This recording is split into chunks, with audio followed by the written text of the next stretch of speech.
Bonjour, je me présente Annie-Claude Prudhomme, conseillère aux affaires éducatives à la Fédération des cégeps, plus particulièrement au Carrefour de la réussite au collégial, et animatrice du réseau des répondantes à la réussite et du regroupement des directions adjointes à la réussite, donc les REPCAR et les DAR. Je tiens d'abord à vous remercier d'être présent en si grand nombre. Nous avons eu près de 300 inscriptions à ce webinaire sur l'évaluation des pratiques. Une centaine de membres du Carrefour de la réussite, REPCAR, DAR et REPFRAN. Une centaine de personnes du milieu universitaire, des personnes de différentes origines. On a des participantes d'Europe, d'Afrique. Merci de votre intérêt pour cette activité. Activité qui est le fruit d'une collaboration interordre. Depuis 2023, l'Université du Québec et le Carrefour de la réussite au collégial unissent leurs efforts pour contribuer à développer l'expertise collective en matière d'évaluation des pratiques. Cette collaboration, elle a permis le partage d'expériences entre le personnel universitaire et collégial impliqué dans différentes communautés de pratiques et groupes de projets. Notre collaboration a d'ailleurs enrichi le répertoire de pratiques à impact élevé du réseau collégial qui a été lancé l'année dernière. Vous voyez dans le clavardage l'hyperlien vers cette ressource. C'est une plateforme où vous pourrez trouver des pratiques dont les résultats positifs ont été confirmés à la suite d'une évaluation planifiée, rigoureuse et cohérente. Donc, une nouvelle ressource pour le réseau collégial, mais disons pour l'enseignement supérieur en général. Vous comprendrez donc que c'était tout naturel pour le Carrefour et l'Université du Québec d'offrir ce webinaire ensemble parce que la même question se pose des deux côtés, à savoir comment s'assurer que nos actions de soutien à la réussite portent vraiment leurs fruits. Ce qu'on veut avec ce webinaire, c'est montrer comment l'évaluation permet de comprendre, d'ajuster et d'améliorer ces pratiques. Alors que vous soyez enseignant, professionnel, cadre, vous découvrirez comment transformer vos constats en leviers concrets pour la réussite étudiante. On espère que l'activité inspirera davantage de personnes à évaluer les retombées de leurs pratiques. Vous avez d'ailleurs dans le clavardage le lien vers les objectifs de l'activité et le déroulement. J'en profite pour souligner la présence de collègues de la Fédération des cégeps, Maïté Roy, directrice adjointe des affaires éducatives, Catherine Paradis, animatrice du réseau REPFRAN, Alexandre Biot, animateur du réseau REPSTAT et quelques autres collègues. Merci à Jessica Boucher et Dominique Girard pour le soutien technique de cette rencontre. Le temps est venu de vous présenter notre experte invitée, Émilie Robert, conseillère en évaluation à l'Université du Québec, siège social, et professeure associée à l'École nationale d'administration publique. Docteur en santé publique et spécialiste de l'évaluation et du renforcement des capacités évaluatives, Émilie forme et accompagne des équipes de travail pour la conception et la mise en œuvre de leurs projets d'évaluation. Depuis 20 ans, elle réalise des mandats pour une diversité d'organisations internationales, provinciales, publiques, non gouvernementales, pour des universités. Son approche est ancrée sur l'évaluation axée sur l'utilisation des connaissances et le développement d'une pensée évaluative, un mot qui reviendra à quelques reprises aujourd'hui, n'est-ce pas, Émilie? Merci d'être avec nous pour cette activité que nous avons eu le plaisir d'organiser ensemble. À la suite de cette présentation, deux intervenants du milieu collégial et universitaire témoigneront des impacts de l'évaluation sur leur pratique. Alors, leurs témoignages vont permettre d'illustrer de façon concrète les ajustements qu'un processus d'évaluation permet d'apporter à ces pratiques dans un contexte où l'étudiant est placé vraiment au centre des préoccupations. D'abord, Mireille Bouchard. Bienvenue, Mireille, conseillère à la réussite au vice-rectorat aux études, à la formation et à la réussite à l'UQAC, l'Université du Québec à Chicoutimi. Alors, son principal mandat est la mise en œuvre du plan d'action pour la réussite en enseignement supérieur, qu'on appelle le PARES. Son rôle consiste à travailler de manière concertée avec divers acteurs et actrices de l'institution afin de mettre en place un environnement et des initiatives qui favorisent, vous vous en doutez, la réussite étudiante. Elle a aussi œuvré pendant plusieurs années dans la concertation régionale en éducation pour mobiliser la communauté autour de la persévérance scolaire, puis elle a travaillé avec des jeunes à risque d'abandon scolaire. Donc, une expérience qui certainement sera éclairer le potentiel de l'évaluation. Merci beaucoup, Mireille, d'avoir accepté. Et je salue Martin Desrochers. Merci d'être avec nous, Martin, directeur adjoint aux études au Cégep Édouard-Montpetit. Il fait partie du réseau des directions adjointes à la réussite. En plus des programmes sous sa responsabilité, Martin est porteur du dossier institutionnel de la réussite et des données depuis plus de 3 ans. Ses principaux mandats consistent à déployer le plan de réussite en collaboration et en concertation avec divers intervenants et à intégrer une stratégie d'utilisation des données de la réussite comme aide à la décision. C'est donc ce dont on va parler aujourd'hui avec lui. Avant d'occuper un rôle de gestionnaire, Martin était enseignant en chimie, coordonnateur de département de programme. Alors, vous voyez la richesse des expériences qui vont pouvoir venir éclairer le propos d'Émilie Robert. Quelques minutes avant de commencer pour vous donner des indications techniques. Alors, voici le plan de notre activité. Le webinaire dure 90 minutes. Les présentations, donc celle d'Émilie, suivies des témoignages, 50 minutes. Nous avons voulu réserver une bonne vingtaine de minutes pour vos questions que vous pourrez poser dans le clavardage. Le clavardage est ouvert dès maintenant. Vous pouvez y inscrire vos questions, mais nous attendrons la fin des présentations pour les poser, étant donné que nous avons 20 minutes pour se faire à la toute fin. Le webinaire est enregistré. L'enregistrement et le diaporama seront disponibles sur le site web du Carrefour de la réussite à la suite de l'activité, sur la page Activités. Et ma foi, vous aurez accès à l'enregistrement. C'est bien ça. Nous sommes rendus à commencer notre activité en vous rappelant l'objectif. L'objectif aujourd'hui que nous vous proposons est de réfléchir ensemble au pourquoi de l'évaluation, mais aussi au comment. Ce que nous voulons faire, c'est expliquer comment l'évaluation permet de comprendre, savoir qu'est-ce qui se passe quand on fait une action dans nos milieux de travail, comprendre, mais ajuster aussi en fonction des données qu'on va aller chercher, et plus encore, comment améliorer nos pratiques. Comment atteindre davantage nos objectifs, aller observer les résultats, ceux qu'on a prévus, voulus, mais peut-être aussi ceux qui n'étaient pas prévus et qui sont positifs également. Donc, un objectif qu'on vise avec 4 questions. Pourquoi évaluer les actions et les pratiques en enseignement supérieur? Donc, première question à laquelle Émilie Robert va répondre. Deuxième, que peut changer l'évaluation concrètement? Concrètement, quel impact elle peut avoir sur nos pratiques? Troisièmement, quelle évaluation est favorable à l'enrichissement de la pratique réflexive plus particulièrement? Et quels outils pour une évaluation utile, une évaluation qui fait réellement une différence, une évaluation transformatrice, pertinente pour l'action? Donc, Émilie, je te laisse la parole. Merci beaucoup Annie-Claude pour la présentation et l'introduction. Bonjour tout le monde. Je suis bien heureuse de voir que l'évaluation suscite de l'intérêt au sein des établissements d'enseignement supérieur du Québec. Avant de commencer, je voudrais rappeler qu'on avait opté pour un titre un peu provocateur parce qu'en fait, l'évaluation ne s'oppose pas vraiment à l'intuition. Hein. On sait que l'intuition a de nombreuses vertus, mais en fait, je voudrais reprendre les mots d'un chercheur français qui s'appelle Hugues Poissonnier, dans un article qu'il a rédigé en 2020 dans The Conversation sur l'intuition justement, et qui dit « Les décisions intuitives ne seront que de très faible qualité si elles ne sont pas accompagnées d'une connexion rationnelle. » Alors pour moi, l'évaluation, ça peut être une des clés qui permet cette connexion rationnelle, mais bien évidemment à certaines conditions. Prochaine diapo, s'il te plaît, Annie-Claude. La première de ces conditions, puis c'est le premier message clé pour moi aujourd'hui. On a décidé de commencer par les messages clés, puis vous allez voir cette diapo à quelques reprises. C'est mon premier message donc important, c'est que l'évaluation, quand elle s'intéresse aux pratiques et aux actions de soutien à la réussite pour la réussite étudiante, ce n'est pas une fin en soi, c'est vraiment avant tout un moyen pour l'action.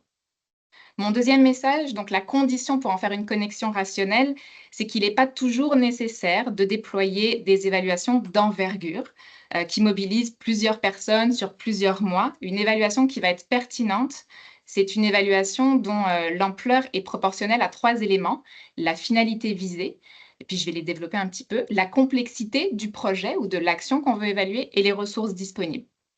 La finalité visée, c'est par exemple se dire que on ne va pas nécessairement mettre la même énergie à évaluer d'une part un projet qui est par exemple remis profondément en question et pour lequel peut-être qu'une évaluation pourrait signer l'arrêt, et d'autre part une activité somme toute consensuelle mais qui pourrait faire l'objet d'ajustements pour mieux répondre à des défis récurrents que nous aurions constatés.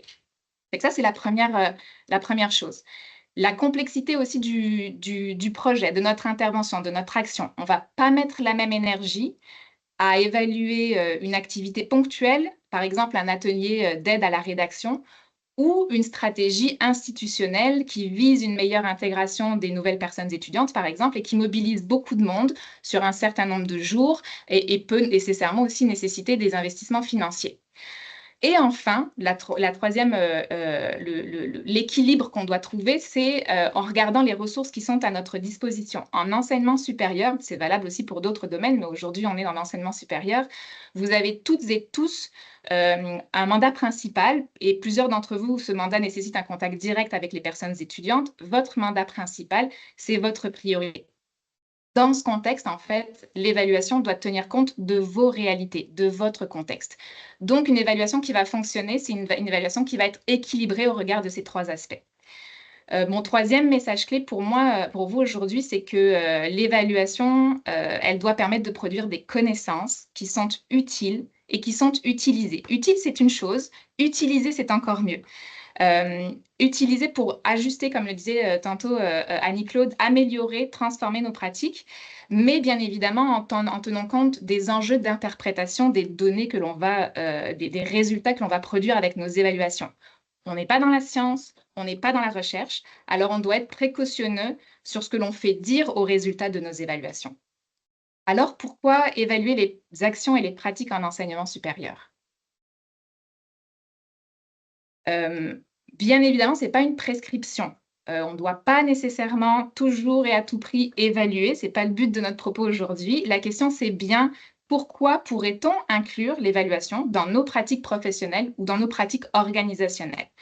Alors, ça va paraître peut-être évident pour plusieurs d'entre nous, mais je vais me permettre de bien définir de quoi on parle aujourd'hui. En langage courant, évaluer, c'est l'action d'estimer ou de déterminer la valeur. Le jugement évaluatif, là, quand on en parle, ça nous hérisse un peu le poil. Alors, on peut parler aussi d'appréciation évaluative, mais pourtant, c'est un exercice qu'on fait quand même constamment. C'est une faculté mentale que nous utilisons à tous les jours pour choisir nos vêtements le matin quand on s'habille en fonction de la météo, pour choisir nos moyens de locomotion. Moi, par exemple, c'est important pour moi d'avoir un moyen de locomotion rapide, moins polluant, fiable pour me rendre rapidement à mon travail. On est tout le temps en train d'évaluer nos options et notre jugement est souvent inconscient. En évaluation, dans la pratique professionnelle, puis ça va être ma prochaine diapo, avec une petite définition de la Société canadienne d'évaluation, c'est l'appréciation systématique, donc basée sur une méthode, de la conception, de la mise en œuvre ou des résultats d'une initiative, donc une action, un projet, pour des fins d'apprentissage et de prise de décision. J'aime beaucoup cette définition de la Société canadienne d'évaluation parce qu'elle met en évidence 3 choses qui sont importantes à mon sens. D'abord, le processus systématique de l'évaluation. Certes, il y a une méthode sur laquelle on va s'appuyer pour générer des connaissances, des résultats. Cette méthode, c'est important de la rendre explicite. C'est un gage de qualité de l'évaluation, de notre évaluation. Elle met aussi en évidence cette définition, la finalité de l'évaluation. Je le disais tantôt, l'évaluation, elle est inutile si elle ne vise pas à en apprendre quelque chose sur notre pratique ou si elle ne nous permet pas de prendre des décisions pour l'action. Là encore, je parle d'une évaluation de nos actions de soutien à la réussite, par exemple, et de nos pratiques. Ça peut être différent dans différents contextes.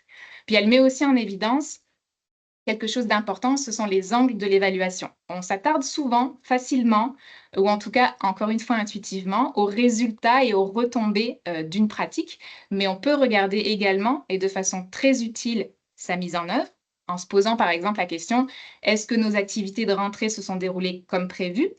Quels ont été les défis que nous avons rencontrés? Qu'est-ce qui a été facilitant? On peut aussi regarder sa conception, c'est moins courant, mais ça se fait, en se posant par exemple la question, est-ce qu'on a bien pensé à la façon dont on voulait changer la perception des personnes étudiantes sur la santé mentale, par exemple en mobilisant, en faisant une campagne, par exemple, de sensibilisation, est-ce qu'on s'y prend de la bonne façon? Donc ça, ce sont d'autres angles d'évaluation que l'on peut exploiter. Et aujourd'hui, ces questions, on vous invite à vous les poser peut-être plus souvent. Pourquoi? Parce que notre secteur de l'enseignement supérieur, vous y êtes dedans, vous le savez, on est régulièrement confronté à des changements, à des évolutions. On a passé, je vous le rappelle, à travers une pandémie qui a forcé nos établissements à passer à grand V à l'enseignement à distance. On vit actuellement une transformation majeure de nos pratiques d'enseignement avec notamment l'intelligence artificielle générative. Et on accueille dans nos établissements des personnes étudiantes dont les profils, les intérêts et les besoins évoluent aussi régulièrement. Alors, ces changements nécessitent des capacités. Peux-tu revenir en arrière, s'il te plaît, Annie-Claude? Ces changements nécessitent en fait des capacités d'ajustement et d'innovation dont on doit tirer des leçons. Ça peut paraître un grand chantier, mais si on se pose un peu quelques instants, on pourrait imaginer une activité qu'on organise depuis 5 ans et se poser la question aujourd'hui, est-ce qu'elle est toujours pertinente, cette activité? Est-ce qu'elle répond toujours aux besoins et aux attentes des personnes que nous visions il y a 5 ans? Dans ce contexte, en fait, l'évaluation, ce qu'elle permet de faire, c'est d'aller au-delà de nos jugements personnels pour se déplacer vers ce qu'on peut appeler, d'autres ont appelé, pas moi nécessairement, une subjectivité informée. Donc, on ne vise pas l'information parfaite pour prendre la décision parfaite. Ce qu'on veut, c'est réduire nos incertitudes. On veut partager une vision et une compréhension de ce que l'on fait et prendre des décisions plus informées. Prochaine diapo. L'évaluation, ce n'est pas une pratique qui est inconnue dans nos établissements, mais pour éviter les confusions, parce que de temps en temps, ça m'arrive encore régulièrement d'avoir à clarifier cet aspect, je veux clarifier l'évaluation dont on parle d'aujourd'hui. On ne parle pas de l'évaluation périodique des programmes d'enseignement qui est encadrée par la loi. C'est une pratique aussi que vous voyez beaucoup dans les établissements. On ne parle pas de ça aujourd'hui. On ne parle pas non plus de l'évaluation des apprentissages que réalise le corps professoral. Nous, ce dont on parle, c'est de l'évaluation des actions et pratiques, ce que nous, de notre côté, à l'Université du Québec, on a appelé les actions de soutien à la réussite. Prochaine diapo. Puis, ce qui nous a mis sur la voie de l'évaluation dans notre réseau, c'est bien le ministère de l'Enseignement supérieur qui nous incite à évaluer dans le cadre du PARES, dont parlait Annie-Claude tantôt, mais également du plan d'action en santé mentale étudiante, le PASME. C'est aussi dans ce contexte que le poste que j'occupe actuellement au siège social de l'Université du Québec a été créé. En fait, le constat du MES à l'époque, en 2020-21, quand il a fait son chantier sur la réussite, c'est qu'on avait finalement peu de connaissances sur les pratiques et les mesures dans nos établissements qui fonctionnent ou qui ne fonctionnent pas au Québec, dans notre contexte. Or, collectivement, on pourrait certainement gagner à en apprendre les uns des autres, en plus de pouvoir améliorer nos propres pratiques et nos actions dans nos établissements. Donc là, le souhait d'amélioration était quand même très explicite. Prochaine diapo. Alors, il y a bien évidemment d'autres démarches qui visent l'amélioration dans les organisations de manière générale, mais aussi dans nos établissements en enseignement supérieur et qui nécessitent des données, comme l'évaluation. Vous connaissez certainement les audits, qui sont souvent des exercices qui sont imposés, avec des critères de succès, des critères de qualité de ce que l'on regarde, qui sont souvent déterminés par la loi ou par des ordres professionnels. Vous avez aussi probablement entendu parler des processus d'amélioration continue, de Lean, de Six Sigma, c'est peut-être des choses dont vous avez entendu parler. Ces processus-là, ils portent davantage sur des processus qui sont récurrents, qui sont parfois bureaucratiques. Par exemple, dans nos établissements, le processus par lequel on va accorder une reconnaissance des acquis à une personne étudiante. Ça, on peut faire une analyse d'amélioration continue. Ou par exemple, les processus d'admission dans un programme. Ce qu'on vit, c'est l'amélioration de notre processus. On parle aussi beaucoup de plus en plus de l'analyse des données institutionnelles également. Quand vous entendez parler des tableaux de bord, de Power BI, c'est vraiment dans de l'analyse des données institutionnelles dont on parle. Ces données-là aussi visent l'amélioration et en tout cas visent certainement à informer la prise de décision. Donc, l'évaluation, ça s'inscrit dans ces aspects-là, mais dans l'évaluation, on va porter un regard rétrospectif sur un projet, sur une pratique, sur une action, en vue de l'améliorer, de l'ajuster ou d'en tirer des leçons. Alors, merci pour la diapo. Dans cette diapo, on vous présente les actions de soutien à la réussite qui font l'objet d'évaluation par les collègues de la communauté d'apprentissage et de pratique en évaluation de l'Université du Québec. Donc, vous avez quelques exemples et Mireille Bouchard de l'UQAC, qui vous a été présentée tantôt, nous parlera en particulier de l'évaluation du mentorat international solidaire dans nos études. Donc, je synthétise. Je ne vais pas vous lire la liste, c'est inutile, mais je vais synthétiser. L'évaluation, oui, c'est important, ça peut être utile, mais pas à tout prix, et surtout si on peut en apprendre quelque chose. Donc, pour moi en particulier, pour en apprendre quelque chose, une évaluation qui est utile à la réussite étudiante, elle doit permettre de répondre à ces quatre questions. La première question, c'est comment? Par exemple, comment ma pratique, mon projet, notre projet de mentorat est-il censé fonctionner idéalement? Est-ce que je peux déjà identifier en amont des choses qui pourraient empêcher ma pratique ou mon action de se dérouler tel que prévu, convenablement, ou d'avoir les retombées ou les effets attendus auprès du public que je visais? Ça, c'est notre première question importante. Une deuxième question importante qui est celle qu'on se pose généralement. Celle-ci, elle est relativement facile, elle vient à l'esprit rapidement. Est-ce que j'observe les résultats attendus? Mais Annie-Claude le mentionnait tantôt, on peut se poser aussi la question, est-ce que j'observe des retombées que je n'avais pas anticipées en amont? Une troisième question qui est importante, je pense, dans nos établissements, c'est la question de pour qui. Pour qui est-ce que mes actions ont des résultats positifs ou non? Est-ce que j'observe des retombées différentes pour certains groupes de personnes étudiantes? Je prends un exemple parce que c'est quelque chose qui m'a été quand même répété longtemps. On se rappelle que moi, je viens de la santé publique, fait que l'enseignement supérieur, ça a été une nouveauté quand j'ai pris mes fonctions. Puis j'avais souvent mes collègues qui disaient on sait que les personnes étudiantes les plus performantes, sont elles qui vont généralement se retourner et aller saisir les ressources dont elles ont besoin. Or, parfois, avec nos projets, on souhaite que nos actions rejoignent les personnes étudiantes qui en ont le plus besoin pour mieux exercer leur métier d'étudiant. Alors, cette question-là, elle est essentielle de se poser la question de pour quel groupe de personnes étudiantes notre intervention fonctionne. Et pourquoi? C'est la dernière question qu'on devrait se poser. Qu'est-ce qui explique nos résultats? Qu'est-ce qui fait que ma pratique fonctionne bien peut-être avec ce groupe de personnes étudiantes et moins bien avec d'autres?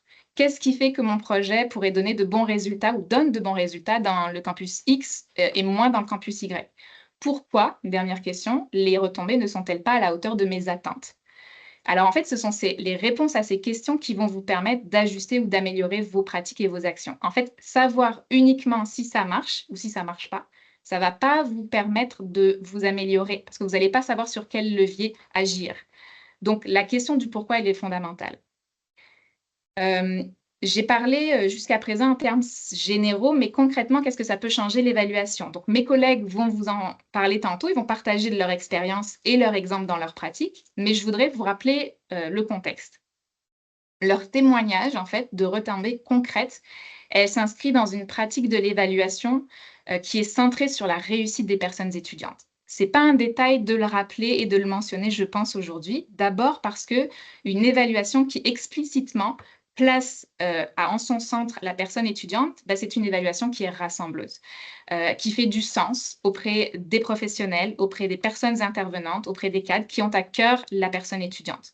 On n'est donc pas ici dans une pratique de l'évaluation de type reddition de compte, par exemple, mais bien dans une pratique transformative, comme le disait Annie-Claude tout à l'heure.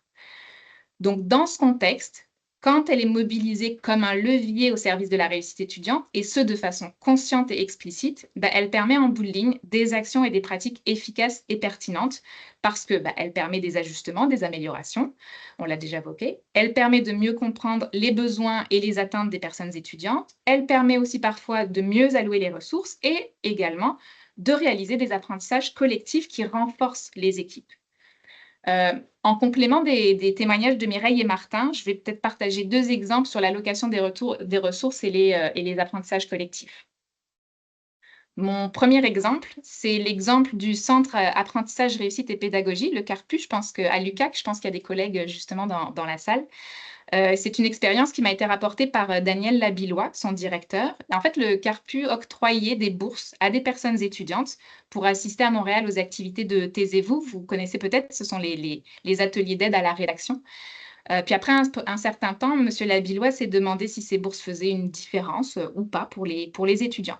Donc, il a décidé de lancer une évaluation qui a consisté rapidement à envoyer un questionnaire aux boursiers et aux boursières. Et cette évaluation a permis de montrer, bien évidemment, toute la pertinence de ces séances, mais c'était important de le confirmer. Mais elle a fait ressortir un enjeu majeur, celui de la distance et du voyagement Rimouski-Montréal. Et donc, à partir de ces constats, M. Labillois a décidé d'utiliser le montant prévu pour ces bourses pour organiser des ateliers de rédaction sur les campus de l'UQAR et donc de multiplier de façon très large la participation des personnes étudiantes qui pouvaient en bénéficier. Et ça, c'est le premier exemple. Deuxième exemple, c'est l'exemple des collègues de l'INRS qui sont également, je pense, dans la salle. C'est l'exemple des collègues du service aux études supérieures et à la réussite. En fait, à l'INRS, cette équipe a décidé d'elle-même d'évaluer leurs propres pratiques de soutien individuel. Et Elisabeth, ma collègue, me racontait notamment que le processus d'évaluation, à l'époque, en 2024, elles n'avaient pas encore terminé l'évaluation, elles n'avaient pas analysé les données, elles étaient dans la collecte. Donc, le processus d'évaluation et non pas les résultats leur avait permis de renforcer la dynamique de leur équipe et de trouver un sens à leurs actions quotidiennes. Alors, ce qui est important de noter, c'est qu'au-delà des résultats de l'évaluation, prendre part à l'évaluation contribue aussi à des apprentissages et à des transformations au sein des équipes, et c'est une retombée qu'on sous-estime souvent.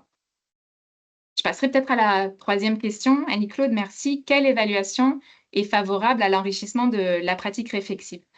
Pour répondre à cette question, je dois d'abord vous rappeler, vous le savez sans doute, que l'évaluation, c'est une très grande famille d'approches et de méthodes d'une très, très grande diversité. Et toutes les évaluations ne visent pas nécessairement l'enrichissement de la pratique réflexive. Des fois, dire de façon indirecte, elles y contribuent, mais pour que ce soit fait de façon consciente, pour réellement s'inscrire dans une perspective réflexive, à mon avis, une pratique évaluative, une évaluation doit être ancrée dans 3 courants de l'évaluation. Alors, ces 3 courants sont les suivants. Tout à l'heure, en me présentant, Annie-Claude a parlé d'évaluation axée sur l'utilisation des connaissances. C'est un courant de l'évaluation.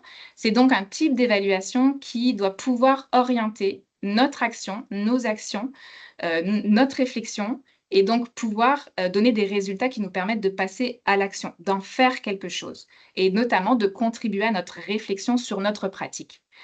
Elle doit être aussi, et elle est nécessairement aussi, en contexte réel, c'est-à-dire qu'elle doit tenir compte de nos contraintes de temps, des exigences de notre environnement de travail, de nos réalités de terrain. On ne vise donc pas nécessairement une évaluation parfaite, mais une évaluation qui va nous donner des clés pour avancer dans notre contexte.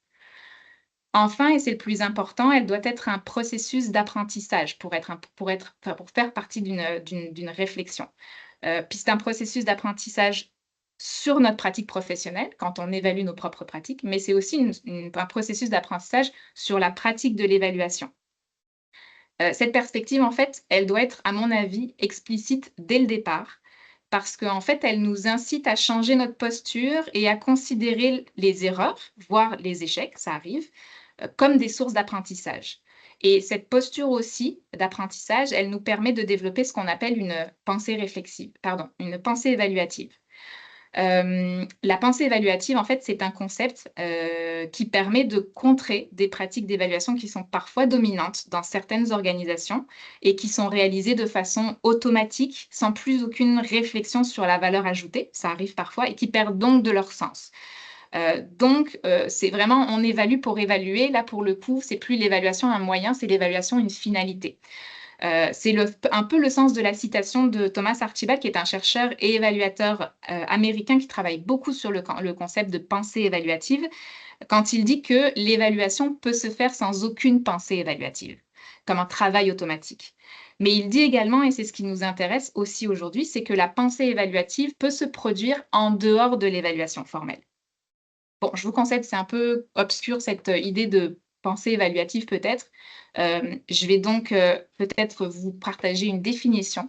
La pensée évaluative, qu'est-ce que c'est? C'est une pensée critique qui est appliquée à notre pratique, à nos projets, qui est motivée par une attitude de curiosité, une attitude de croyance dans la valeur des données probantes et qui implique de prendre des décisions informées en vue de l'action. Donc, c'est d'abord la pratique de se poser des questions sur ce que l'on fait, sur ce que notre équipe fait, et ensuite le réflexe d'aller chercher des indices pour répondre à ces questions au-delà de l'intuition. De façon très appliquée, Thomas Archibald, dont je parlais tantôt, nous propose des façons de pratiquer la pensée évaluative et qui est pour lui une compétence innée, un peu comme l'évaluation dont je vous parlais tantôt, on est tout le temps en train d'évaluer, mais d'en faire une pratique qui est intentionnelle et une pratique que l'on pratique. Donc, pour développer une pensée évaluative, ce qu'on fait, c'est qu'on va essayer d'identifier des hypothèses sur, par exemple, la façon dont le mentorat fonctionne, par exemple, pour contribuer à la réussite étudiante. On va aussi être amené à se poser des questions qui sont réfléchies. Par exemple, les 4 questions dont je vous ai parlé tantôt. Comment, avec quels résultats, pour qui, pourquoi. Ensuite, on va rassembler des données pour porter des jugements, des appréciations. Ça peut être notamment par le biais de l'évaluation, mais ça peut être aussi par des données issues de la recherche, issues de l'analyse des données institutionnelles. Il y a plusieurs sources d'informations. On va aller rechercher une compréhension plus approfondie, puis en particulier, on va essayer d'aller au-delà de la satisfaction des personnes étudiantes ou de nos publics cibles. Cette évaluation-là, on la fait régulièrement. Donc, dans cette perspective-là, on va essayer d'aller un petit peu plus loin que la satisfaction. Et ensuite, on va essayer de prendre des décisions qui sont logiquement alignées et contextualisées en vue de l'action. Est-ce que je suis dans les temps, Annie-Claude? Ça va? Super. Alors aujourd'hui, même si notre objectif c'était de vous proposer, de vous expliquer comment l'évaluation peut être au service de la réussite étudiante, on ne va pas vous laisser partir avec les mains vides, bien évidemment. Alors, des outils pour l'évaluation, des guides, des ouvrages, des sites spécialisés, il y en a un nombre incalculable. Ça, c'est moi. Mais bon, d'une autre façon, c'est l'intelligence artificielle, selon moi. J'utilise souvent l'image du magasin de bricolage. Annie-Claude l'a entendu aussi à plusieurs reprises. Quand moi, je vais chez Rona ou Renault Dépôt et que je me retrouve dans l'allée des vis ou des perceuses et des autres instruments de torture, j'ai beau savoir que je veux accrocher un miroir, j'ai bien du mal à identifier ce dont j'ai besoin. Ça me prend une personne à la vente pour venir m'aider à choisir. Pour l'évaluation, c'est un petit peu pareil. Il y a tellement de ressources, tellement d'informations que ça peut être on peut s'y perdre. Je vais quand même essayer de vous donner quelques pistes pour que vous alliez plus vite que moi quand je vais chez Renault Dépôt. Donc, ça va être ma prochaine diapo. Je peux vous recommander quelques guides récents, en plus du guide développé par la Fédération des Cégeps en 2023, que plusieurs d'entre vous connaissent certainement déjà. Un autre guide récent qui est celui de l'OSME. L'OSME, c'est l'Observatoire sur la santé mentale étudiante en enseignement supérieur. L'équipe a développé une trousse pour faciliter l'évaluation des retombées des formations qui visent le développement de compétences en matière de santé mentale. Alors, c'est très niché, mais on retrouve tout de même ce type de projet dans de nombreux établissements au Québec, grâce au PASME en particulier, parce qu'on s'intéresse beaucoup à la santé mentale étudiante.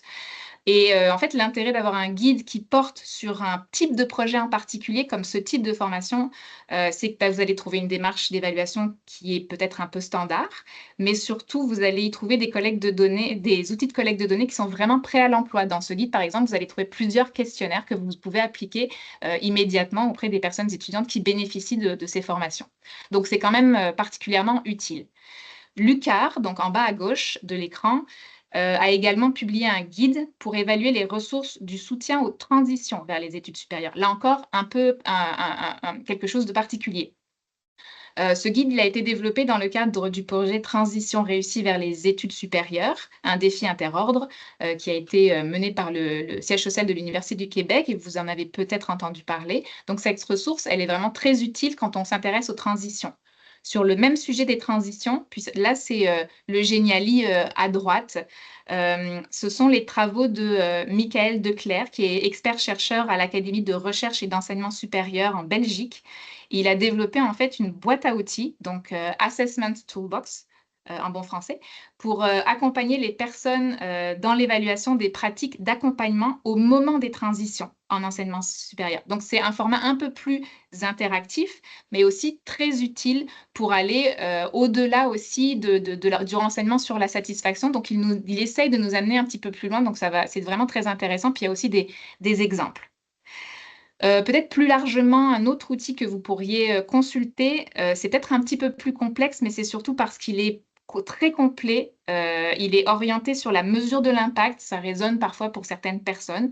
En France, c'est vraiment quelque chose que l'on essaye de réfléchir. C'est un guide comment faire de l'évaluation un levier de transformation. Il est appliqué au développement durable, mais les concepts et les processus restent les mêmes. Donc, en complément des autres guides, ça peut être vraiment une source très enrichissante. Puis, pour celles et ceux, c'est une dernière recommandation, celles et ceux qui veulent bien lire en anglais et investir peut-être pour un ouvrage, les autres guides sont en accès libre. Je vous recommande le livre très récent, How do you know if you're making a difference? Dans cet ouvrage, en fait, c'est intéressant parce que les auteurs parlent quasiment pas d'évaluation.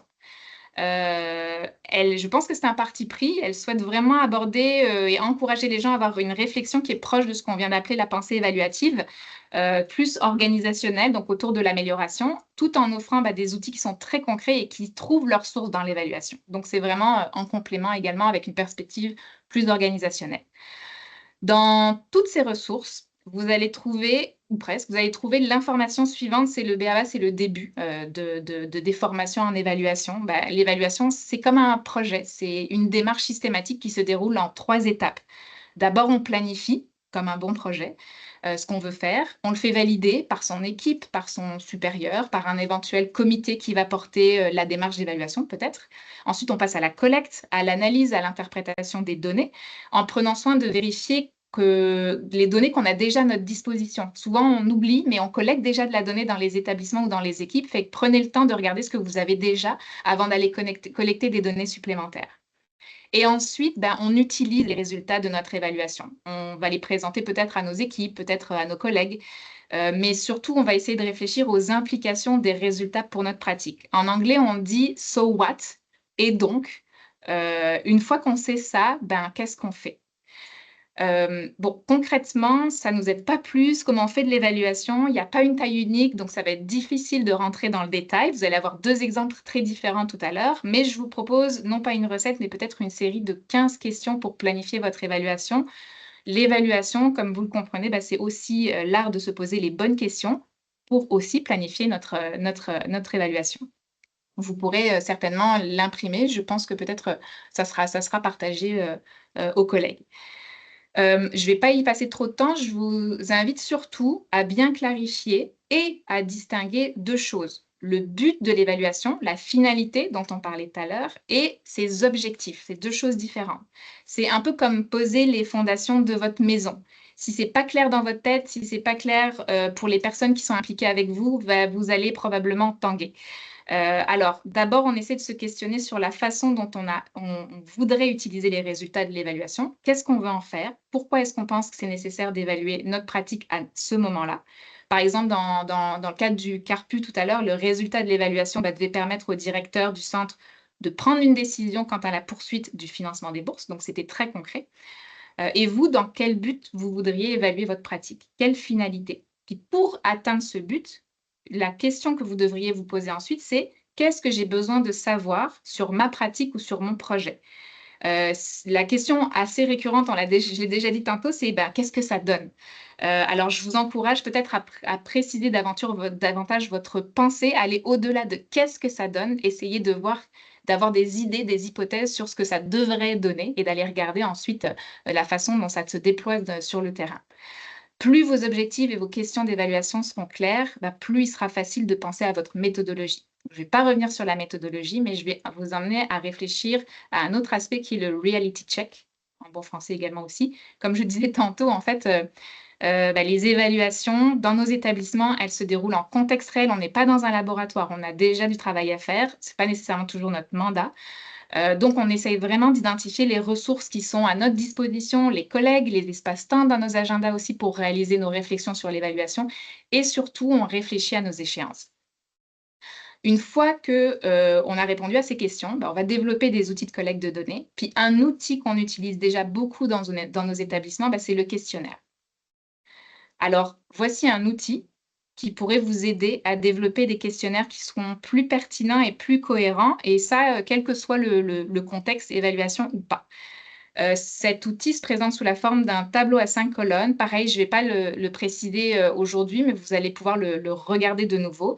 C'est un outil réflexif. C'est un peu le thème de la journée, de la matinée, j'ai l'impression. C'est vraiment un outil réflexif. Vous n'allez pas trouver de réponse dans cet outil-là. Cet outil, va vous aider à vous questionner sur les questions ou les énoncés de votre questionnaire, puis les échelles que vous avez choisies. Alors, encore une fois, on cultive notre art à poser les bonnes questions. Ça fait partie de la pensée évaluative. Je vous informe qu'il n'est pas toujours facile à utiliser. Si vous trouvez que c'est facile, probablement que vous pourriez réfléchir encore un petit peu plus.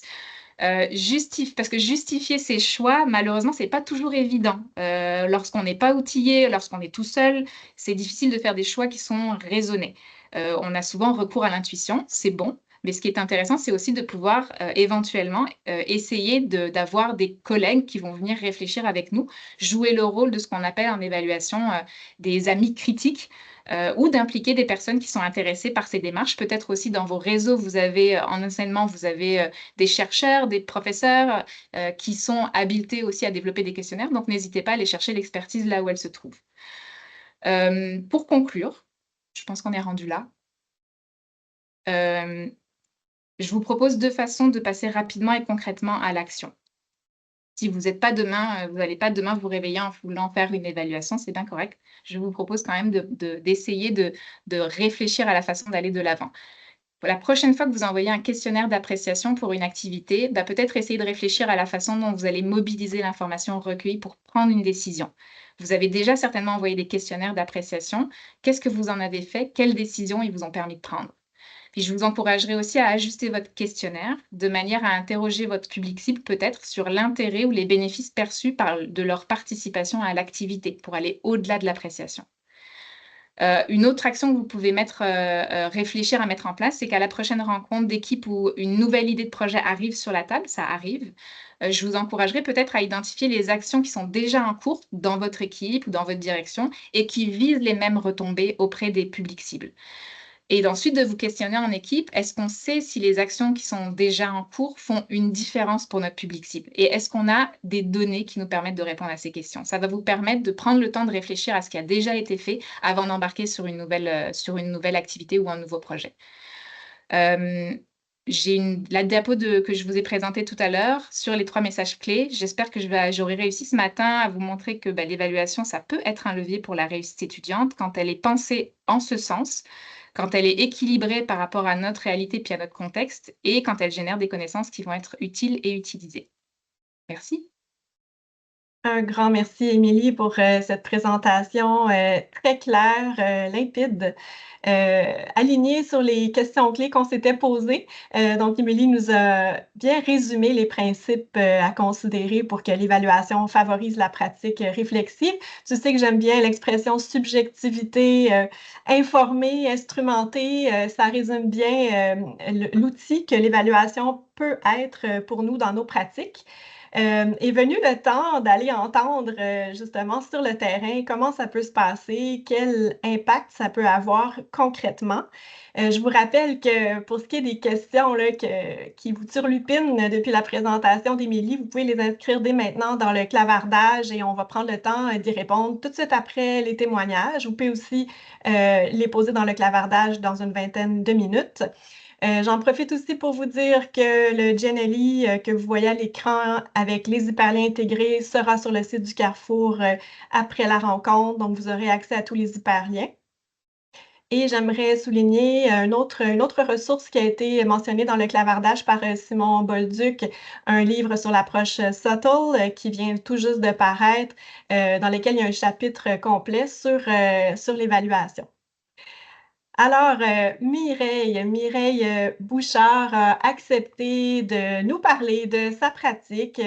Mireille, qui est conseillère à la réussite au vice-rectorat aux études, à la formation et à la réussite de l'Université du Québec à Chicoutimi. Mireille, pour toi, qu'est-ce que l'évaluation a changé concrètement? Oui, donc, bonjour, ça me fait vraiment plaisir d'être avec vous aujourd'hui pour parler d'évaluation. Vous allez voir tout ce que Émilie vient de nous apprendre. En fait, dans les dernières minutes, Vous allez voir, j'ai été accompagnée par Émilie. Moi, depuis les 2 dernières années, ça va tout faire sens. Vous allez vraiment voir comment on l'applique concrètement. Fait que j'étais contente de voir ta présentation. Émilie, en fait, ça va vraiment être très cohérent dans un projet, en fait, qui est très concret, très appliqué là, dans un milieu. Pour moi, rapidement, l'évaluation s'était évitée là, dans ma vie en même temps que mon entrée en fonction comme conseillère à la réussite. J'avais jamais fait d'évaluation avant. Donc, je suis vraiment en mode apprentissage là, depuis les 2 dernières années et expérimentation. Donc, il y a de l'espoir. À qui souhaite s'initier, il n'est jamais trop tard, puis les apprentissages se font très bien. Donc, ça, c'est mon petit, mon petit topo promo-évaluation. Aujourd'hui, je vais vous parler là, principalement de l'évaluation d'une mesure de soutien à la réussite qui est celle du projet solidaire dans mes études. Donc, c'est une initiative des services aux étudiants ici à l'UQAC qui vise, c'est un projet de mentorat en fait, qui vise à faciliter l'accueil et l'intégration des nouvelles personnes étudiantes provenant de l'international grâce à un jumelage avec une personne étudiante qui est ici depuis au moins une session, donc qui a déjà fait là, le cycle de la transition vers l'université. Les mentors peuvent être des personnes de l'international ou non, donc il n'y a vraiment pas de critères là, à cet effet-là. Donc, on souhaite vraiment des mentors qui connaissent bien l'université et son fonctionnement. Avec la croissance là, du nombre d'étudiants, pas tout de suite, excuse-moi. Avec la croissance du nombre d'étudiants internationaux au cours des dernières années dans notre institution, le projet a pris beaucoup d'ampleur et ça a amené l'équipe l'an dernier ou un petit peu avant à vouloir faire l'ajout d'une ressource étudiante qui aurait comme mandat spécifique d'accompagner les mentors dans leur rôle. Donc, c'est vraiment avec l'ajout de cette ressource-là et les changements que l'équipe souhaitait faire là, pour améliorer le projet qu'est née notre démarche d'évaluation. Je vous ai fait une petite BD, je suis drôle comme ça, pour essayer de voir c'est quoi les étapes à travers lesquelles on a traversé là, dans la dernière année. Donc, première étape importante, on a mis un petit comité d'évaluation là, en place avec les membres de l'équipe de projet. Et Émilie nous a accompagnés là, tout au long de cette démarche-là également. Je pense que c'est important ici, c'est une étape qui peut paraître évidente, mais je pense que l'évaluation ne peut pas se faire toute seule dans un bureau. Il faut la challenger, il faut avoir des gens avec qui discuter parce qu'il y a beaucoup, vous allez voir, de questions à se poser et de choses à préciser. Donc, première étape, notre comité d'évaluation. On était 4, hein, ce n'est pas un gros comité. Des fois, ça suffit de quelques personnes pour pouvoir avancer le projet. Notre première étape ensuite là, du comité a été de développer notre modèle logique pour venir décortiquer le projet. Là, je vous ai mis un petit schéma, c'est pas le vrai parce que le vrai, il est très gros et très compliqué, ça peut aller très loin, mais faire le modèle logique, en fait, ça va vraiment permettre d'identifier les activités de notre projet, les résultats qui sont espérés, les effets et ultimement les impacts du projet sur les personnes ici, les personnes mentors et les personnes mentorées. Si vous débutez un projet, puis Émilie, elle ne l'a pas nommé dans ces petits trucs là, faciles, mais moi, je vous invite vraiment à googler un modèle logique, à essayer de décortiquer votre projet, même si vous ne faites pas un projet d'évaluation. Des fois, ça peut vraiment bien permettre de comprendre qu'est-ce qu'on fait et dans quelle intention. On s'est retrouvés, donc Émilie l'a dit tantôt, hein, il y a beaucoup de questions qu'on va se poser durant ce processus-là. Donc, on n'y a pas échappé. On a dû se poser des questions et surtout faire des choix sur qu'est-ce qu'on souhaitait évaluer. Ça a été un apprentissage vraiment important. C'est qu'on ne peut pas tout évaluer. On s'en rend compte quand même assez rapidement, je vous dirais. Donc, tout est intéressant, mais il faut vraiment faire des choix. Dans notre situation, je dirais que ça a été quand même assez facile puisque avec l'ajout de notre ressource à la coordination, on a vraiment choisi de centrer l'évaluation sur l'accompagnement et l'encadrement des mentors. Pour valider notre choix, on s'est quand même appuyé là, sur la littérature qui démontrait qu'un mentor qui était bien outillé, confiant et soutenu dans sa fonction était plus à même d'offrir un accompagnement de qualité à son mentoré. Fait que nous, c'est vraiment là-dessus qu'on a focusé notre évaluation. Une fois que notre projet d'évaluation, notre objet d'évaluation a été précisé, on a commencé à creuser encore plus pour mieux comprendre qu'est-ce qu'on voulait vraiment savoir. Hein. Fait qu'on n'était pas au bout de nos questionnements. Est-ce qu'on voulait savoir si les mentors étaient satisfaits de leur accompagnement? s'ils trouvaient que le contenu des formations était pertinent. On aurait pu aller là, mais c'est pas tout à fait ça qu'on voulait savoir. Ce qu'on voulait savoir, c'était s'ils se sentaient bien outillés, s'ils se sentaient confiants et compétents dans leur rôle et dans leur mandat. Donc, on a vraiment orienté nos outils de collecte vers cette question-là. Oui, puis juste très rapidement, mais tu peux laisser cette diapo-là, mais tu sais, il semblait avoir une fin du cycle à la fin de la petite BD, mais c'est pas la fin du processus, en fait, c'est vraiment la fin d'un cycle. Nous, on l'a fait sur 1 an, mais c'est un cycle qui pourrait être infini parce qu'on va retourner sonder. Fait que si on veut continuer de s'améliorer, ben c'est sûr qu'il n'y a pas nécessairement de fin là, à ce processus-là. Ben, il peut y en avoir si on veut. On n'est pas prisonnier de notre processus. En vrac, nos outils de collecte ont été un questionnaire. Donc, du côté des mentors, un questionnaire en lien avec la formation initiale, donc il y a une formation pour les mentors. On a eu également un questionnaire de fin de session sur l'accompagnement reçu en lien avec leur sentiment de confiance et de compétence. Ici, oui, on a utilisé l'outil qu'Émilie a présenté tout à l'heure, donc c'est de vraiment décortiquer nos questions, qu'est-ce qu'on veut savoir, pourquoi et pour faire quoi. Ça a été un exercice vraiment très pertinent là, à faire en équipe, ce qui a fait en sorte que notre questionnaire, on l'a retravaillé après, mais on allait vraiment chercher l'information qu'on souhaitait avoir. Suite à ça, on a fait des focus group. On a fait 3 focus group dans la session qui étaient vraiment encore ici orientés en lien avec la perception de l'accompagnement et au soutien reçu dans leur rôle. Ces démarches de collecte là, nous ont permis d'identifier différents besoins qu'on n'aurait pas nécessairement connus autrement. Par exemple, on a appris que même après avoir reçu la formation, les mentors, ils demeuraient encore avec certaines incertitudes là, par rapport à leur rôle. Ils se sentaient parfois peu outillés face à des situations qui étaient plus complexes. Ils se sentaient aussi parfois isolés dans leur rôle et ressentaient un besoin d'échanger et de partager avec les autres mentors. Il n'y avait pas nécessairement de structure à ce moment-là où est-ce qu'ils pouvaient échanger entre eux. Les mentors ont aussi démontré que le fait d'avoir une coordination qui était une personne étudiante, c'était vraiment positif pour eux parce qu'ils se sentaient bien encadrés, bien représentés auprès des autres services de l'université. Puis, on s'est rendu compte que c'était très précieux pour eux. Ça leur donnait confiance en leur rôle. On a même, dans les focus group, il y a des mentors qui disaient « Ah, cette personne-là est un peu le mentor des mentors. » Puis ça faisait vraiment une différence. Puis, tu sais, tantôt, quand Émilie parlait des retombées inattendues, mais pour nous, on ne l'avait pas nécessairement vu venir. On a mis une personne étudiante parce que c'était ce qui faisait le plus de sens, mais on s'est rendu compte avec les focus group que ça faisait vraiment une réelle différence pour les mentors, que ce soit une personne étudiante qui ait ce rôle-là. Donc, ici, pour nous, ça a été très précieux comme information. Quelques changements qui ont été faits concrètement là, suite à ces collectes de données-là. Il y a eu la création d'un guide de mentors qui venait vraiment appuyer la formation. Donc, les mentors pouvaient s'y référer à tout moment. Il y a eu la mise en place de rencontres régulières entre mentors pour favoriser les échanges, faire du partage d'expériences, mais aussi pour briser le sentiment de solitude qui pouvait être vécu par les mentors. Il y a eu aussi l'organisation de formation qui était plus ciblée.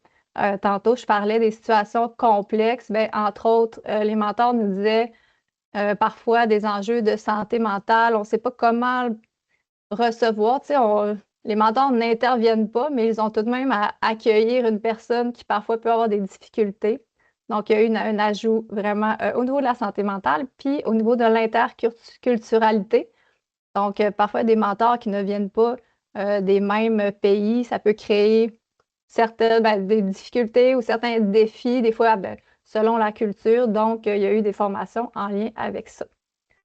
Finalement, l'évaluation a aussi permis de clarifier, de renforcer le mandat de coordination. Étant donné que c'était une première année pilote, ça nous a vraiment permis de bien cadrer ce rôle-là et d'appuyer la pertinence. Une chose qu'on a remarqué aussi, c'est que les mentors, dans toute cette démarche-là d'évaluation, se sont vraiment sentis considérés.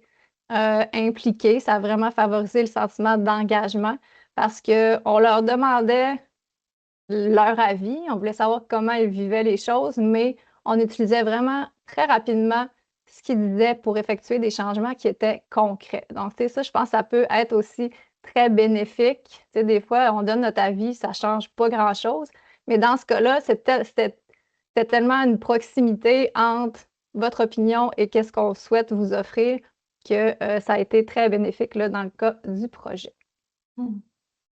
Évidemment, la voie des mentorés, hein, ultimement, c'est ce qu'on souhaite, c'est l'objectif du projet.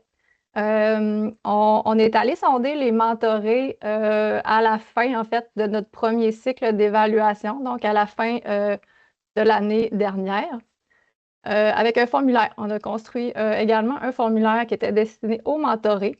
Notre objectif était de savoir comment la participation au projet de mentorat les avait aidés dans leur intégration. Fait qu'on est revenu aux objectifs du projet.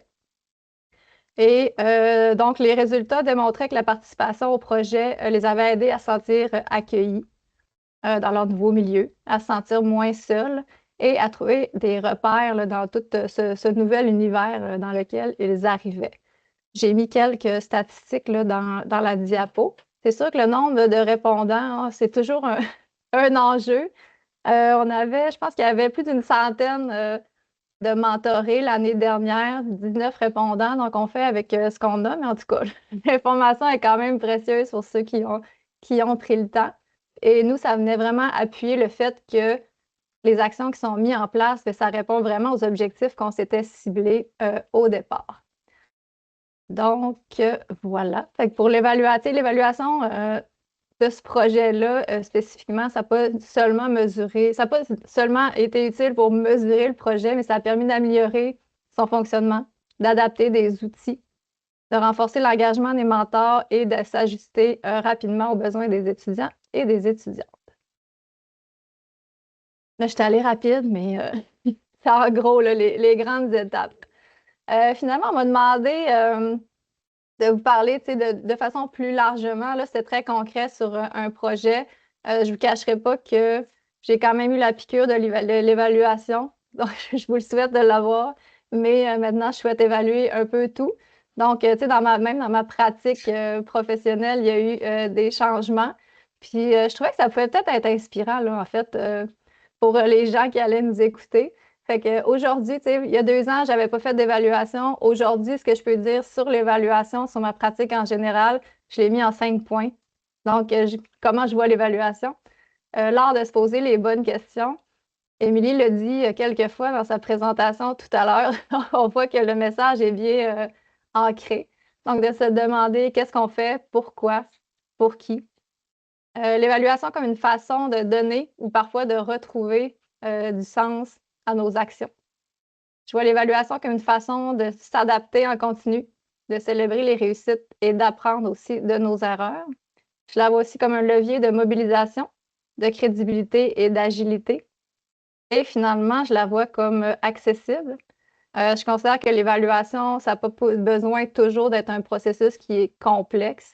Même des démarches simples comptent. Puis, comme Émilie le disait, hein, ça paraît qu'on travaille beaucoup ensemble, Émilie, je reprends tes mots, mais souvent, vous en faites déjà des actions d'évaluation, fait que c'est juste de s'en rendre compte, puis des fois de le structurer un peu plus pour maximiser les impacts, mais il ne faut pas voir ça comme un processus qui doit absolument être complexe et long et ardu. Je pense qu'il faut y aller aussi un pas à la fois, puis de voir qu'est-ce qui est accessible pour nous.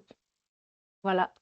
Mireille Bouchard de l'Université du Québec à Chicoutimi, un grand merci pour ce partage d'expérience. Tu as bien mis en relief les avantages de cibler ces objectifs d'évaluation au début, puis les changements qui ont pu être apportés par la suite en faisant des liens avec la présentation d'Émilie également. Alors, merci beaucoup, ça a été très, très aidant. Maintenant, nous allons accueillir Martin Desrochers. Martin Desrochers, directeur adjoint aux études au Cégep Édouard-Montpetit à Longueuil. Alors, de ton côté, Martin, qu'est-ce que l'évaluation a changé dans ta pratique? Donc, merci Annie-Claude. Donc, je suis bien content d'être avec vous aujourd'hui. Puis c'est vraiment en toute humilité là, que je vais vous présenter ce qu'on fait au Cégep Édouard-Montpetit avec l'équipe. Puis moi, je suis le porte-parole. Évidemment, il y a une équipe formidable là, avec moi qui a participé à l'idéation de tout ce projet-là. Donc, il y a quelque chose qu'Émilie a nommé tantôt qui a vraiment résonné pour moi, puis je suis sûr que notre équipe, c'est un peu la même chose, de parler de pratiques transformatives plutôt que de parler de reddition de compte. Puis s'il y a un conseil d'emblée que je donnerais à tout le monde qui veut faire ça dans son milieu, c'est vraiment de le répéter sur toutes les tribunes, que dans le fond, quand on veut instaurer ça dans notre milieu, ben, si le but, c'est d'amener une pratique réflexive, d'amener les gens à se transformer et non pas à dire c'est bon ou c'est pas bon ce que vous faites. Donc, moi, ça, je pense que c'est un des messages les plus importants là, de la présentation d'Émilie que nous aussi, on a vécu dans notre milieu.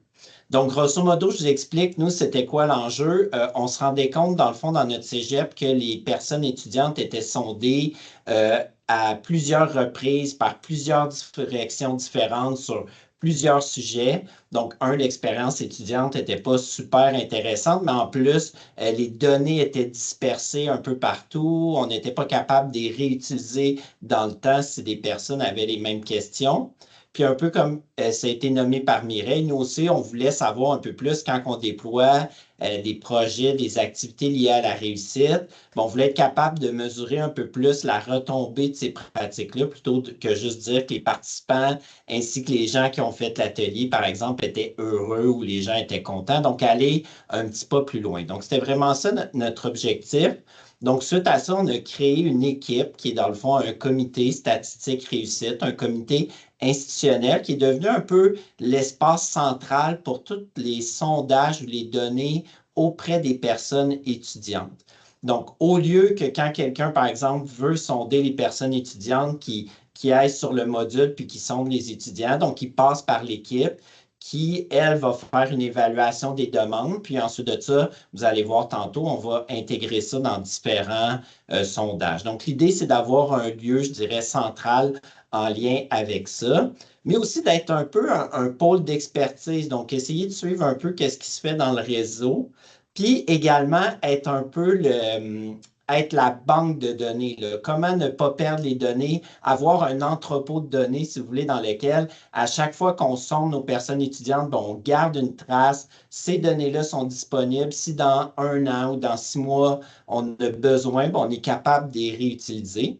Puis, vous allez voir aussi, ça va être de gérer là, également tous les questionnaires ainsi que les questions qui vont être soumises à nos personnes étudiantes. Donc, ça, c'est un peu là, les fonctions de l'équipe qu'on a mis sur pied. Qui qu'on a mis là-dedans? Donc, en plus de moi qui m'occupe un peu plus du dossier de la réussite, donc on a une équipe vraiment formidable là-dedans, formée de conseillères pédagogiques, donc autant celles qui s'occupent un peu plus des statistiques, également celles qui s'occupent du dossier réussite du niveau institutionnel, mais aussi conseillers pédagogiques au développement institutionnel, des analystes du service de l'organisation scolaire, puis aussi des conseillers pédagogiques du service des programmes.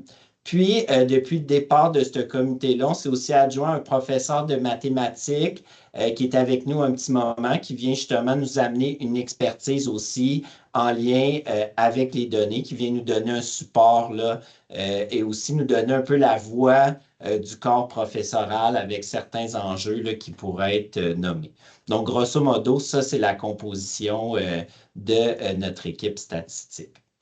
Puis pour vous parler un petit peu du modèle, dans le fond, donc on se rendait compte que nos personnes étudiantes se faisaient énormément sonder. Donc, pour vous donner une idée, on s'est créé un compte étudiant pour voir c'était quoi le volume de sondage qu'une personne étudiante moyenne pouvait avoir dans une session. Donc, elle pouvait se faire sonder par le service des communications ou ça pouvait être par le service informatique, ça pouvait être par la direction des études. Donc, on voyait que l'expérience étudiante pouvait à la longue être même un peu pénible d'avoir autant de sondages. Donc, d'où l'idée de tout regrouper. L'autre chose, c'est que dans le milieu collégial, il y a un questionnaire qui est très implanté, puis là, je le dis plus pour ceux qui viennent du milieu universitaire, qui est le SPEC, donc le sondage sur la population étudiante au cégep, qui est passé dans tous les cégeps du réseau. Et ça, c'est super, cet outil-là, ça nous amène vraiment beaucoup d'informations. L'enjeu, c'est que nous, le taux de réponse n'est pas très élevé dans notre cégep. Donc, notre taux de réponse n'est pas assez élevé pour permettre d'aller vraiment cibler c'est quoi les vulnérabilités de nos personnes étudiantes.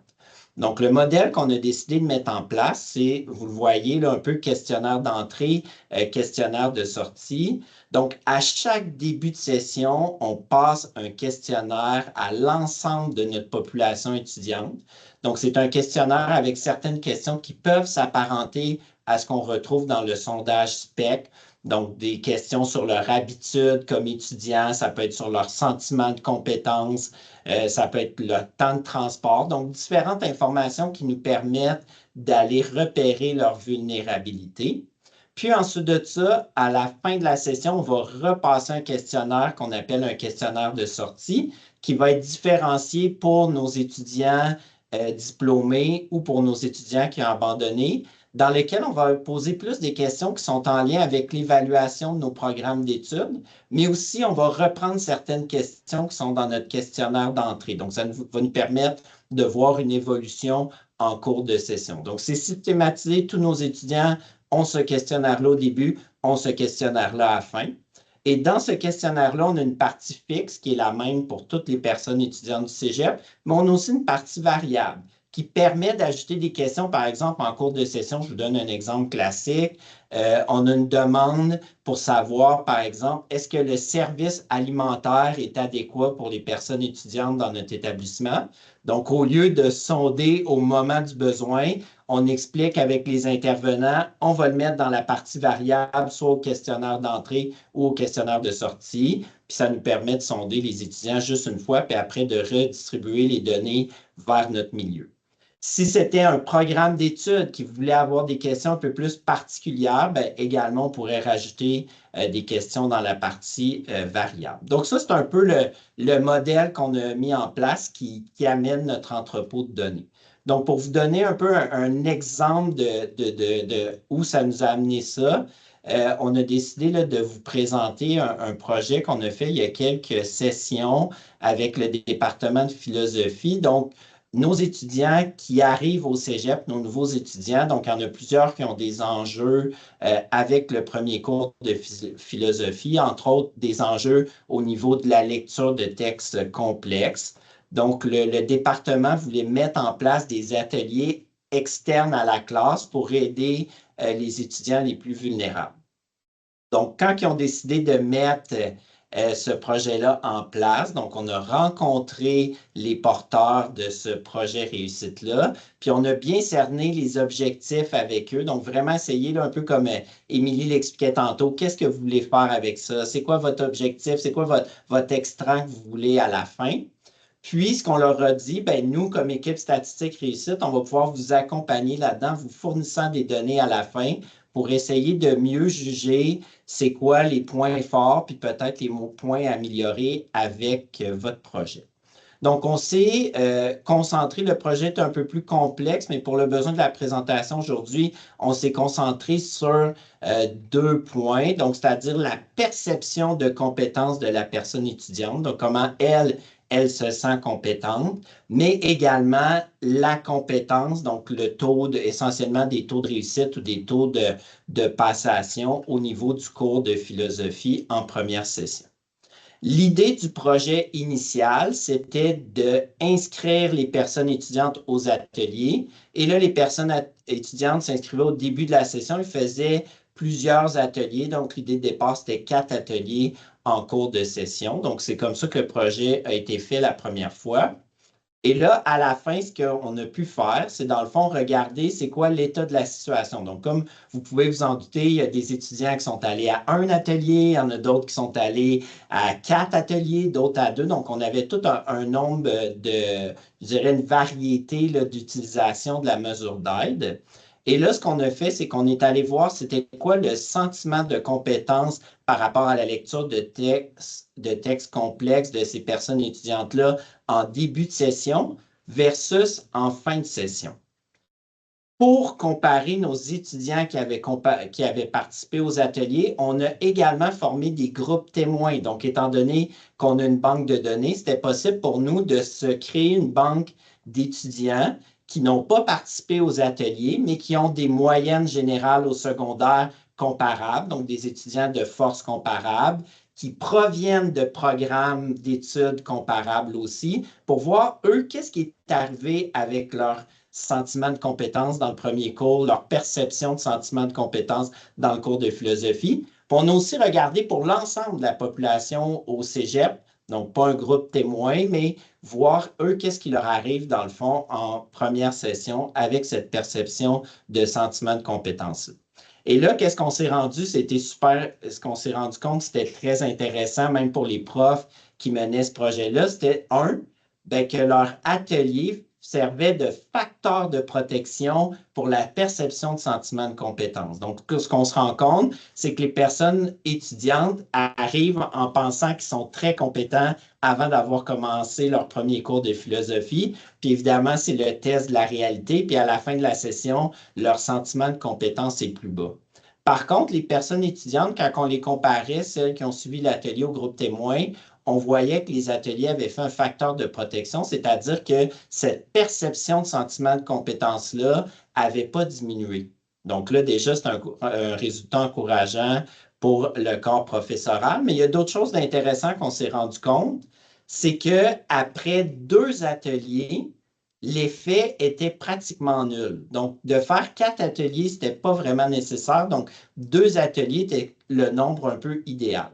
Donc, ce qu'on a fait la session d'après, c'est qu'on a fait partir ces ateliers-là à plusieurs moments dans la session. Donc, au moment que la personne étudiante ressent un besoin d'aide ou ressent qu'elle a un enjeu de compétence, et elle suit les 2 ateliers. Puis, effectivement, on a vu des meilleurs résultats par la suite. Donc là, c'est un projet qui est implanté dans notre milieu. Donc, ça fait un peu le topo de comment ça s'est passé.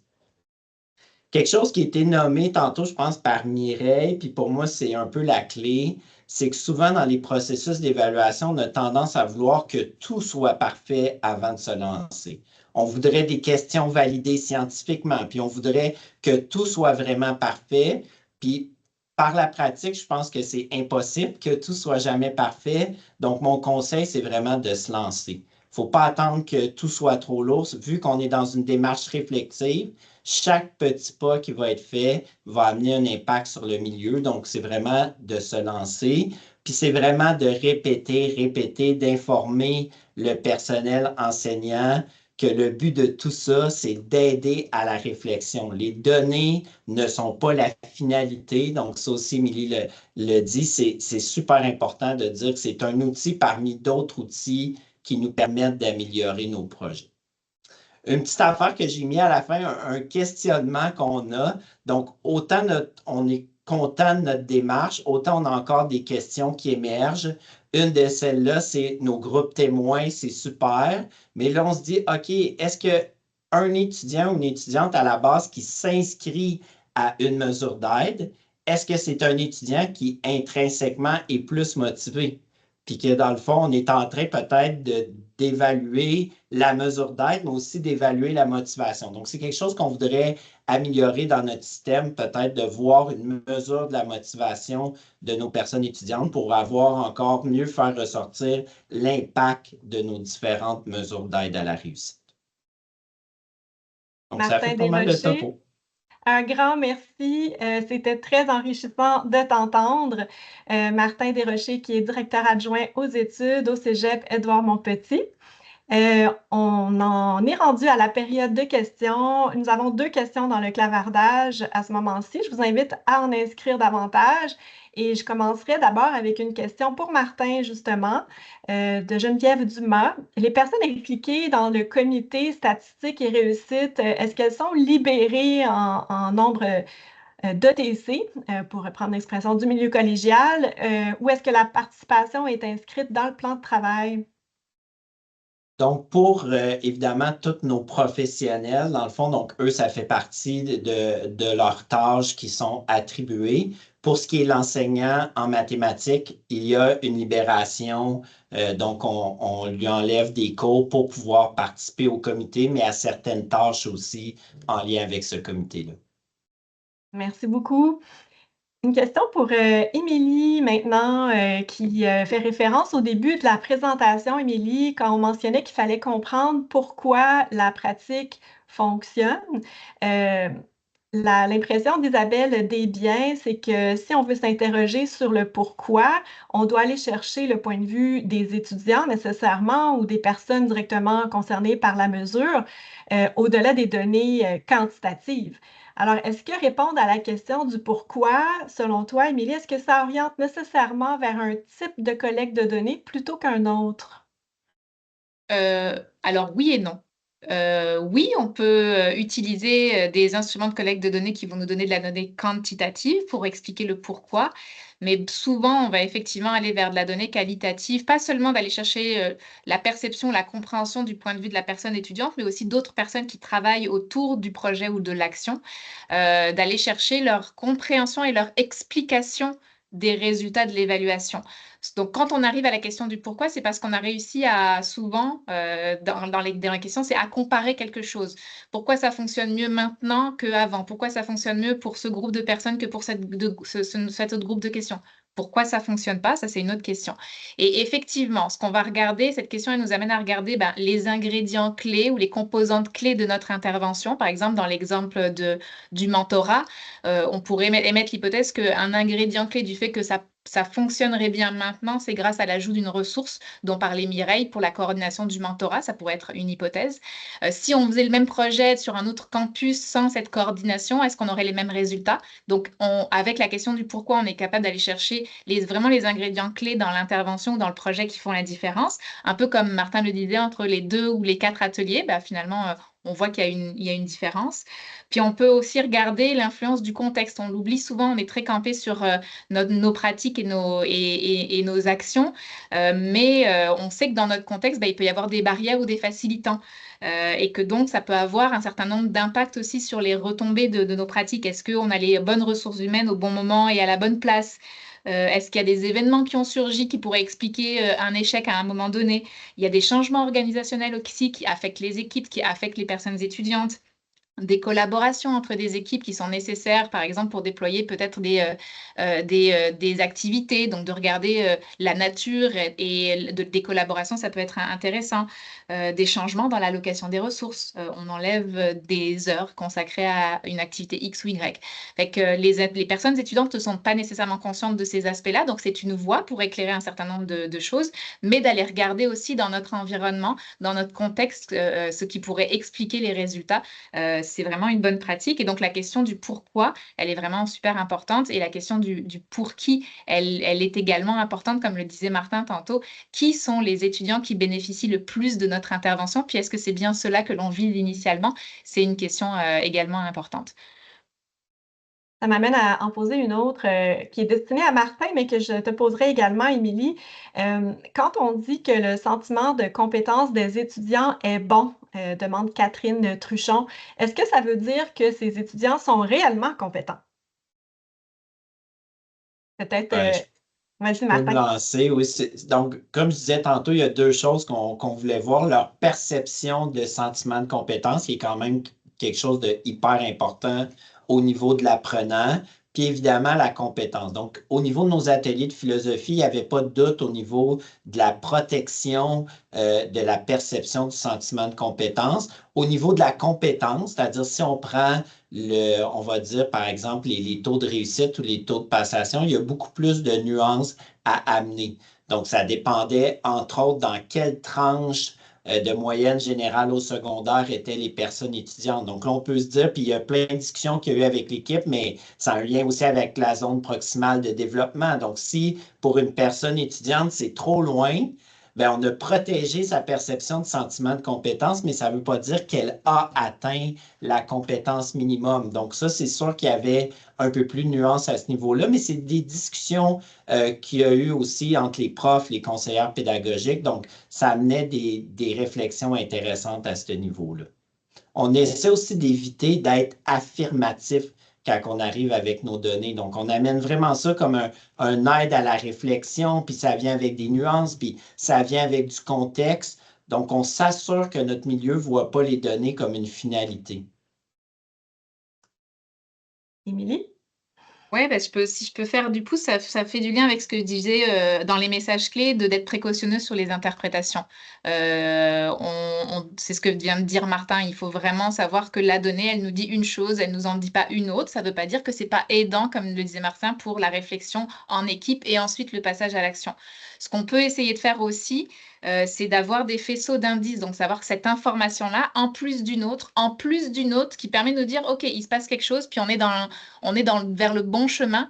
Donc, quand on n'a pas toujours la possibilité d'aller mesurer la réalité du phénomène, ben, on peut avoir un faisceau d'indices qui nous permet de nous dire, ben, finalement, on n'est pas trop dans le champ, on peut dire que ça y contribue.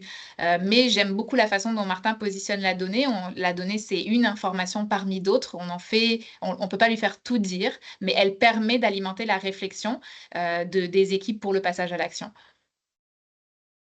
Merci beaucoup, très éclairant. Nous avons une question sur l'analyse des données. Encore une fois, je choisis les questions alignées là, dans une même direction. Est-ce que l'analyse des données de réussite à elle seule peut constituer une évaluation des pratiques ou est-ce que les personnes étudiantes devraient aussi être sondées plus systématiquement?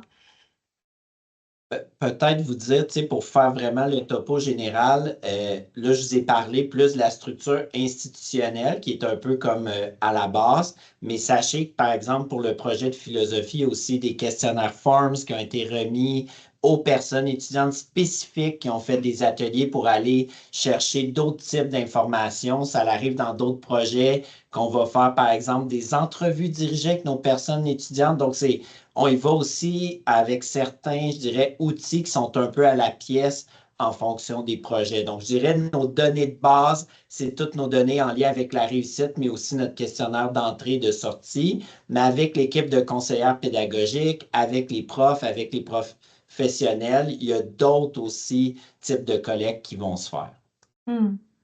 Mireille ou Émilie, aimeriez-vous intervenir concernant cette question-là aussi? Moi, je peux dire un mot.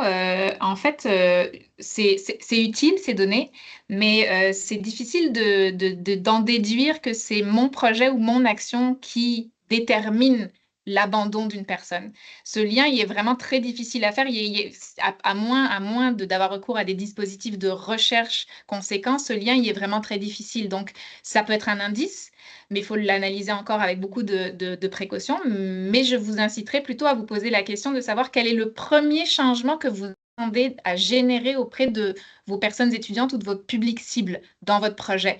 Ce premier changement, c'est votre premier pas vers la confirmation que vous contribuez à quelque chose de plus distal, comme protéger quelqu'un de l'abandon ou favoriser sa réussite. Ensuite, c'est quoi le deuxième changement? Puis aller regarder de l'information sur ce deuxième changement. Si la personne étudiante est satisfaite, qu'elle a un sentiment de compétence, ben, c'est quoi le troisième changement que je voudrais voir et mesurer pour me dire que je peux dire que mon intervention contribue à la réussite des personnes étudiantes. Je pense que la donnée seule de données de réussite n'est pas suffisante pour porter cette fameuse appréciation évaluative et dire que c'est mon projet ou ma pratique qui y contribue seul et unique. On sait qu'il y a beaucoup de déterminants à la réussite étudiante.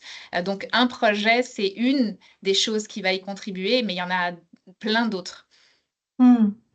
Merci, Émilie. On approche de la fin de notre webinaire. Émilie, je t'inviterais s'il y a un commentaire que tu avais sur la présentation de Martin ou Mireille que tu n'as pas eu l'occasion d'exprimer encore en 1 ou 2 minutes. Aurais-tu quelque chose à ajouter? Martin, je l'ai dit tout à l'heure parce que je trouvais que la question du pour qui, elle est hyper importante. La question de la sursollicitation des étudiants, étant donné qu'on commence à se lancer dans l'évaluation, elle va venir très vite dans vos établissements si vous commencez à le faire. Comme je disais, il y a déjà des données qui sont collectées. Donc, se poser cette question à un moment donné, je pense qu'elle est vitale. Et je trouve que les modalités que Martin a proposées aujourd'hui sont vraiment intéressantes. L'autre chose que je voulais partager dans l'exemple du mentorat, ce que je trouve intéressant, c'est que souvent, on va aller tout de suite regarder qu'est-ce que ça donne. Puis on oublie qu'on n'a peut-être pas la meilleure version de notre pratique et de notre projet. En l'occurrence, dans le projet de mentorat, on sait que c'est la relation mentorale qui est importante et qui va peut-être permettre des changements, permettre une meilleure intégration, un meilleur accueil, un meilleur sentiment, une diminution du sentiment d'isolement. Donc, plutôt que d'aller tout de suite mesurer l'effet attendu auprès de la personne étudiante, assurez-vous que vous avez déjà une version de votre projet qui a les meilleures conditions possibles dans votre contexte et travailler sur les éléments et évaluer les éléments constitutifs de votre projet. Est-ce que c'est ma formation qui fait une différence? Est-ce que c'est le fait d'avoir un coordonnateur étudiant qui fait une différence? Qu'est-ce qui fait la différence? Donc, allez regarder ça, consolider votre intervention, puis allez en mesurer les retombées par la suite. Un grand merci. Ma foi, nous avons terminé le temps consacré aux présentations et aux questions. Donc, je vais clore avec vous la rencontre. Merci à toutes les personnes qui ont posé des questions pour nourrir la réflexion. Le diaporama, ou le Geneli plus précisément, et l'enregistrement seront disponibles sur le site web du Carrefour après la rencontre dans la section Activités. Concernant aussi ce qu'Émilie vient d'évoquer sur les conditions favorables à la mise en œuvre d'une pratique, nous avions également une ressource en ligne là, sur les conditions d'efficacité de mise en œuvre d'une pratique que vous pourriez aller consulter. J'attire encore une fois votre attention sur le répertoire de pratiques à impact élevé qui est maintenant en ligne depuis l'année dernière sur le site web du Carrefour. Vous avez des exemples de pratiques d'enseignement et des pratiques de l'environnement éducatif qui ont été évaluées et dont les retombées positives ont été documentées. Alors, vous pouvez consulter ça dès maintenant. La mise à jour du répertoire qui se fait 2 fois par année sera faite le 1er octobre. Donc, de nouvelles pratiques apparaîtront dans quelques jours. Aussi, je vous invite à considérer si la réflexion sur la pensée évaluative, l'évaluation vous parle, mais aussi à d'autres de vos collègues dans vos milieux, à considérer réunir quelques personnes dans un milieu de travail autour de la question de l'évaluation. Une petite communauté apprenante pour réfléchir ensemble à ces questions-là, puis mettre en commun les expériences, les idées pour trouver des moyens réalistes d'évaluer ces pratiques. Il y a un guide disponible depuis l'année dernière, lancé au mois de mai dernier par le Carrefour, où vous avez les étapes clés à considérer pour mettre en œuvre une telle communauté apprenante. Merci à nos intervenantes et à notre intervenant Martin Desrochers, Mireille Bouchard, Émilie Robert pour votre généreuse participation, présentation. Nous allons pouvoir suivre vos travaux. Nous avons à l'écran le courriel d'Émilie Robert. N'hésitez pas à communiquer avec elle si vous avez des questions ou avec Martin ou Mireille. Nous n'aurons pas de formulaire d'évaluation qui va être envoyé, mais si vous avez des commentaires sur l'activité, on vous invite à nous les communiquer en allant sur le site web du Carrefour et en utilisant l'adresse courriel qui s'y trouve. Encore un grand merci et bonne poursuite dans votre réflexion sur l'évaluation de vos pratiques. Merci, bonne journée tout le monde.